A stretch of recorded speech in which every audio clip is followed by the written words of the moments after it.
जिल्ह्याची खबरबात या बातमीपत्राचे प्रायोजक आहेत Mac Care super speciality hospital Ahmednagar.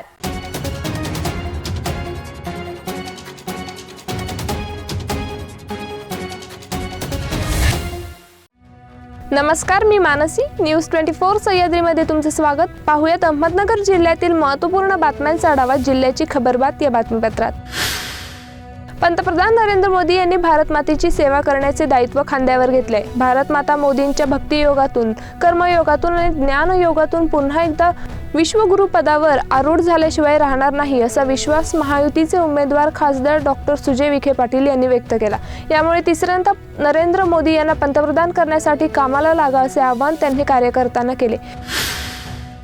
Shrirampur तालुक्यातील टाकळीभान येथील प्रभाग क्रमांक 4 व 5 मधून बेलेपिंपळ गावाकडे जाणाऱ्या रस्त्याची दुर्दशा झाली आहे। रस्त्याच्या दुर्दशेला कंटाळून परिसरातील ग्रामस्थांनी रस्त्यावर गुलाल व फुले वाहत पूजा करून अनोखी गांधीगिरी केली। दरम्यान आगामी लोकसभा व विधानसभेच्या निवडणुकीत मतदानावर बहिष्कार टाकणार असल्याचा इशारा संतप्त ग्रामस्थांनी दिला आहे।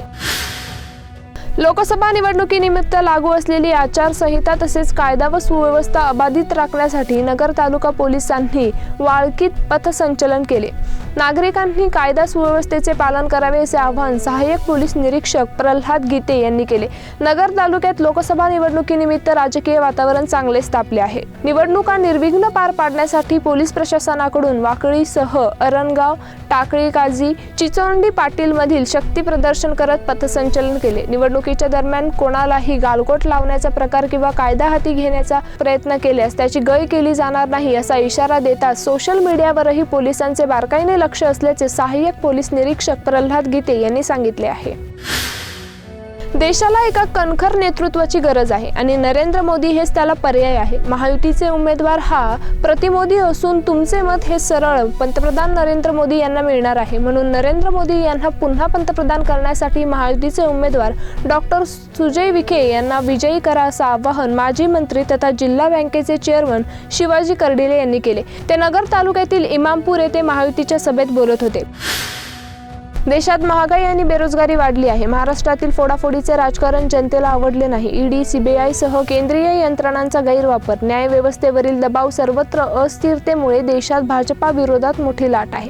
त्यांना 200 सुद्धा जागा मिळणार नाही। राज्यात महायुतीचे सरकार जनतेला मान्य नाही। महाविकास आघाडीला मोठा पाठिंबा मिळत आहे असा विश्वास आमदार बाळासाहेब थोरात यांनी व्यक्त केला। खाडगाव येथे महाविकास आघाडीचे उमेदवार भाऊसाहेब वाकचौरे यांच्या प्रचार प्रसंगी कार्यक्रमात ते बोलत होते। जिल्ह्याची खबरबात मध्ये घेऊया छोटीशी विश्रांती। रोखोक पत्रकारिता, निर्भीड बाणा आणि कणखर भूमिका, महाराष्ट्राचा सखा, सत्याचा पाठीराखा, शब्दांचं सामर्थ्य, विश्वसनीयतेची उंची। न्यूज 24 सह्याद्री। विश्रांतीनंतर तुमचं पुन्हा एकदा स्वागत। पाहूयात पुढील बातम्या।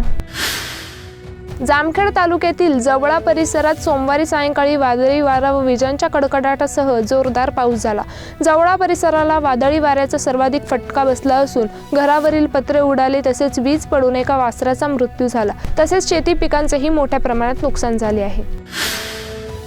मागील वर्षी कमी पर्जन्य झाल्यामुळे उन्हाळ्यात पिण्याच्या पाण्याबरोबरच बारमाही पिकांना जाणवत असलेली तीव्रता पाणी टंचाई लक्षात घेऊन उन्हाळी आवर्तन तातडीने सोडावे अशी मागणी आमदार आशुतोष काळे यांनी पाटबंधार विभागाकडे केली होती। त्या मागणीची दखल घेऊन पाटबंधार विभागाकडून उन्हाळी आवर्तने सोडण्याची तयारी सुरू केली आहे। त्यासाठी शेतकऱ्यांनी मुदतीच्या आत 7 नंबर पाणी मागणी अर्ज दाखल करावे असे आवाहन आमदार आशुतोष काळे यांनी दिलेल्या प्रसिद्धी पत्रकात केले आहे।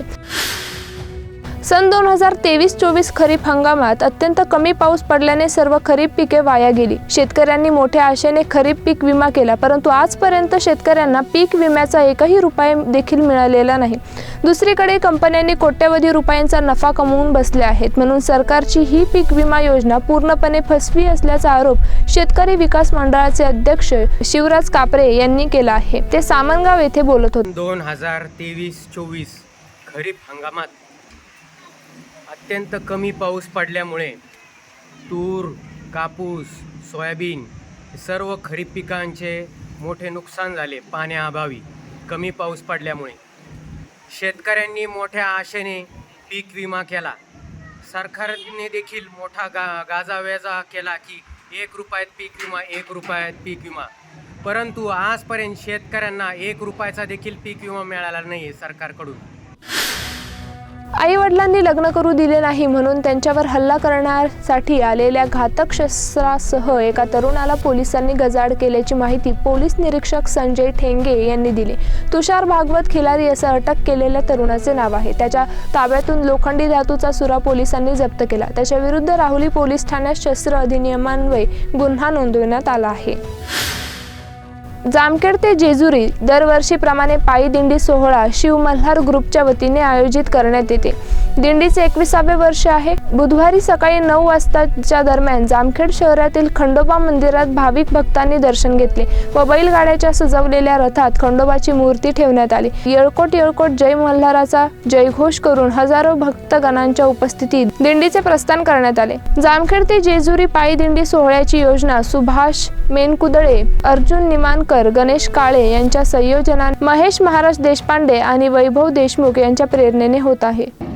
सालाबादप्रमाणे वर्ष 21 चालू यात गुरुवारी आप्पासाहेब मेनकुदळे यांच्या मार्गदर्शनाखाली प्रत्येक वर्षी जामखेड ते पायी दिंडीवारी सोहळा अगदी आनंदात उत्साहात साजरा होत आहे. तरी त्याचे पहिला मुक्काम आरणगाव, दुसरा मुक्काम वालवड, तिसरा मुक्काम श्रीगोंदा व चौथा मुक्काम दौंड. ही 25 वर्षापासून चालू असणारी दिंडी वारकऱ्यांची चैत्र महिन्यात उन्हाच्या ह्याच्या तडाख्यात कसलीही पर्वा न करता वारकरी 7 दिवस असल्या उन्हात चालतात. आमची एकच इच्छा आहे की देवाजवळ मागणे की बाबा त्यांच्या कष्टाला बळ दे आणि त्यांच्या दुःखाला दुःख येऊन देऊ नको, सुख राहून दे, धनधान्य पिकू दे, दुष्काळ हटून दे, मैदाळ पिकू दे, हीच विनंती आहे त्या खंडोबाला. त्याच्यामुळे आम्ही 7 दिवस पाहिजे. जिल्ह्याची खबरबातमध्ये इथेच थांबूया. मात्र तुम्ही पाहत रहा न्यूज 24 सह्याद्री. जिल्ह्याची खबरबात या बातमीपत्राचे प्रायोजक होते Mac Care super speciality hospital Ahmednagar. शब्दांचं सामर्थ्य, विश्वसनीयतेची उंची. न्यूज 24 सह्याद्री.